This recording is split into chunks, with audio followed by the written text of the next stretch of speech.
are those things in us that need pruning, that should be cut away? Can I mention just a couple? Here's the first one. There's someone who wounded you. There's a pain in your life, and you are still angry at this person. You are still resentful. You still want revenge. And this resentment is kind of eating away at you. It's like a suppurating wound. You know this thing is draining you of life and energy. The person listening to me right now, prune it away. Make that phone call. Write that note. Send an email. Reach out to this person. Offer forgiveness. It's hard. Yes, I know it's hard. That's why it's called pruning. Here's the second one, especially among younger people. Is there a soul-killing secularism that's taken root in you?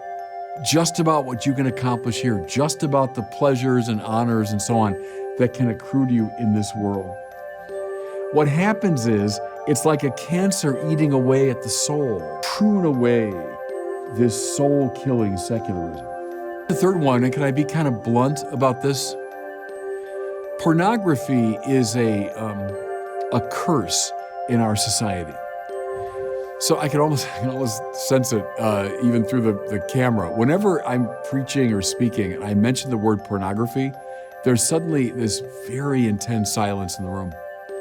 It's because it's so widely used and so widely available. It's a multi-billion-dollar industry in our country alone. The internet, of course, has increased its range, its availability, and hence its awful addictive power. Young kids can get it cost-free on their smartphones.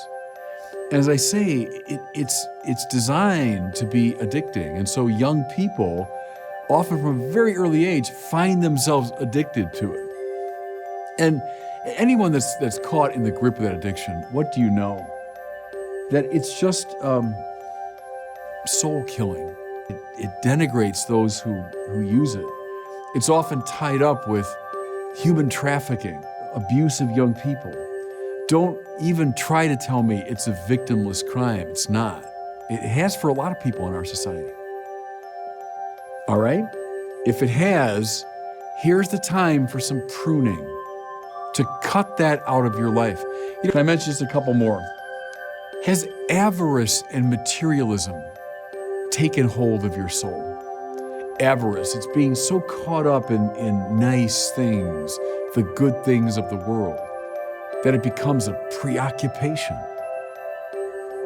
What happens when you allow avarice to take hold is it cuts you off from all these other moral and spiritual values. Has avarice taken control of you, a sort of gross materialism? If it has, it's time for some pruning. You need to cut that out of your life because it's going to kill the soul at the end of the day. Here's the last one. To what extent has gossiping become a soul-killing activity? We're all guilty, Gossiping, talking about people in a mean-spirited way. It's like our favorite indoor pastime. It's what most of us human beings do much of the time when we get together. We'll talk about maybe bland, neutral things for a while, but watch it. Watch your own conversations. Pretty soon, 9 times out of 10, we will start turning toward gossiping about other people.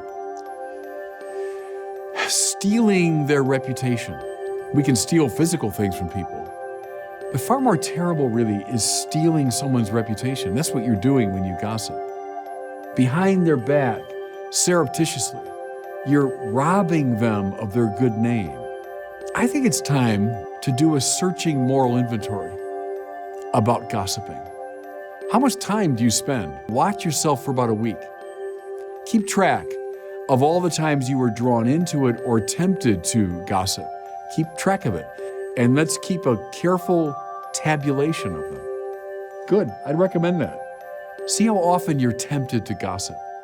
So the move that we should make is very important. Is maybe it's one of the things I mentioned, maybe it's something else.